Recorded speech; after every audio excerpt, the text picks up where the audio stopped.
Welcome to Massive Beers. My name is Matt. We do the beer stuff here. A little collab, hopeful goodness.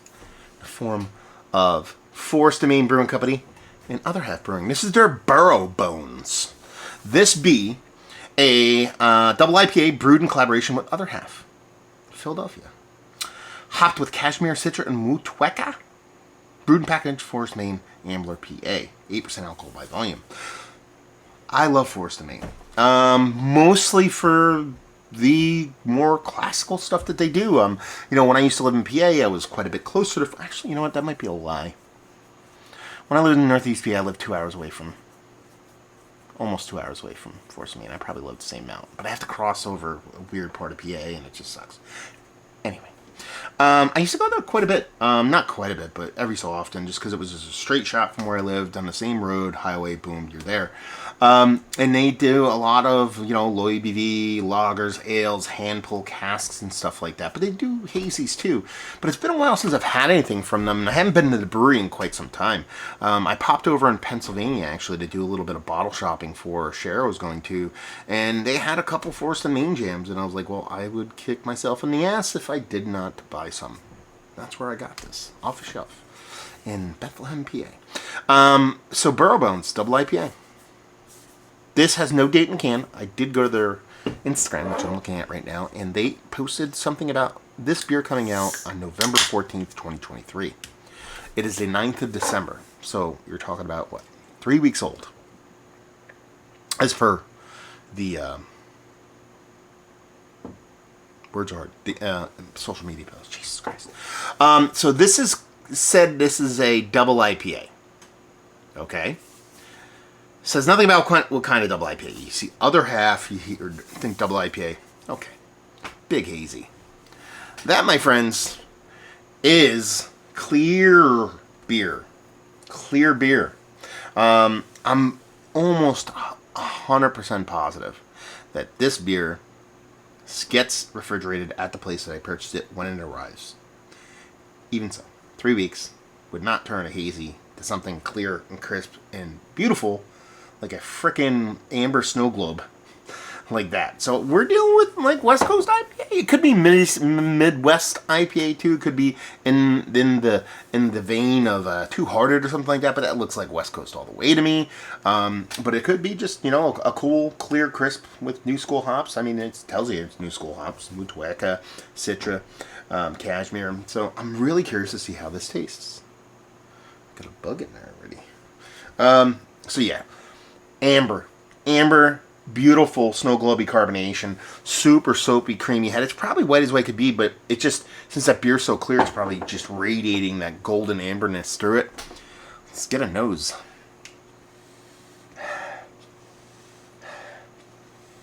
Yeah, it's got this nice kind of, classic West Coast kind of malt bill to it. You're talking about there's probably like a 2-row crystal malt, similar kind of mixture of those two. Throw a little bit of Maris Otter, something along those lines. It's not afraid of the malt here.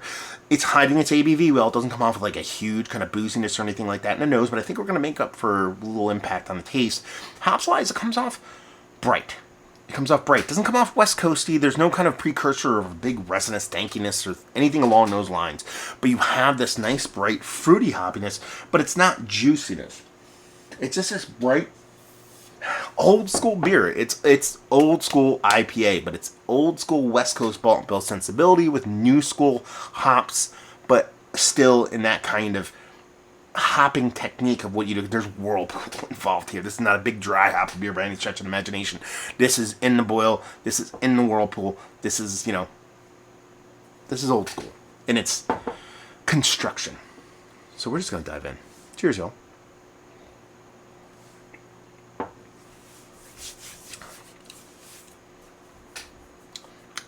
That's tasty. It is. I'm not going to sit here and say it's like, oh my God, I'm just going to freak out about how good this beer is. But it is so clean and crisp. At 8%. You're drinking something at 8%. You can tell it's a little maltiness is there, a little bit of warmth when you take, initial on a swallow. But it's crazy to drink this in today's world. in the most beautiful way. You know, it with so much turbidity and so much just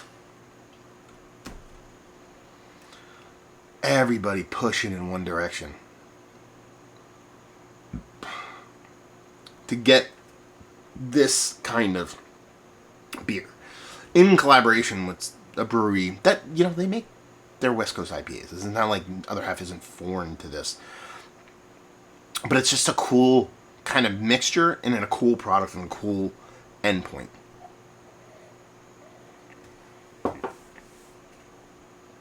First things first, getting stung at the tip of your tongue with hops. There's a candied fruitiness, an undersweetened candied, almost like you made a sucking candy, but used like a dense base to keep that kind of, I don't know what I'm trying to say. You're not making that sucking candy overtly sweet. Almost cough droppy without a big resinous Ricola kind of thing going on. So you're getting those stinging hops. They're coming off a touch dank, a touch resinous, but it's more of a balancing act here because everything else on the other side of that, fruit-wise, it's a little bit bigger, but again, undersweetened is the name of the game here. You're getting a fruitiness here. You're getting an apricot. You're getting a jaminess. It's very more jammy, marmalade-y, undersweetened. That's probably a better way to put it than sucking candy without being super, super hyper sweet. I mean, you're getting an apricot. You're getting this nice kind of like even a mango thing. You're getting a citrus, but I don't know what to put in there. I think it wouldn't be almost like kumquat-y kind of thing because of the way the sweetness is kind of dipped down. And the mouthfeel is what you'd expect from a really well done classic West Coast IPA, and that it is dense and full for its style. You put this up against a butternut squash soup New England style hazy, you're gonna be like, what are you talking about? This thing is thin. It's not thin. It's just not cement, you know, before it dries kind of thing going on here. I think this is really fun beer, a really cool twist, a really cool kind of construction, which such old school technique, and so funny, such old school from the 90s and the 2000s, so old. Such classic IPA. That's a better way to put it, better way to frame it. Classic IPA construction with that East Coast, new school hop and East Coast influenced base to it. It's cool to see the hops utilized like this. It's cool to see a beer like this. It drinks so easy. This is really, really fun. Now, this is probably the best way I could sum this up. Is this Mount Rushmore status for double IPAs? No. It's in the conversation of it's very fun beer. I like my hazies, I like my turbids. There's ones I've had better than this, but this is just such a cool combination of different techniques with such hyper new school stuff going on in such an old-fashioned way. And I know I'm repeating myself, but I think it has to be hammered home. It's just a cool experience. Not going to be everybody's cup of tea. If you like tea, you'll like this because there's herbaceousness to it. But it's not everybody's cup of tea, especially if you're new school haze, bro, hop, thought kind of thing going on to where it's like, you know, if it's not tumbling out, it just doesn't matter. You know, you see Forest Domain, you've heard about them, and this is me just making a conversation. I'm not talking to you. You know, you've heard of Forest Domain, you know Other Half. It's a double IPA with Citra and Mutueka. Oh man, Cashmere. That's going to be a banger haze bomb. You're going to be disappointed. You are, because this is not what this beer is. I assumed it was going to be that too, myself.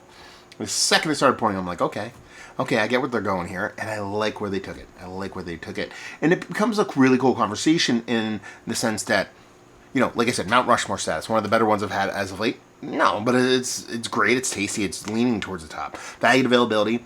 I want to say I paid like $17 for a 4-pack.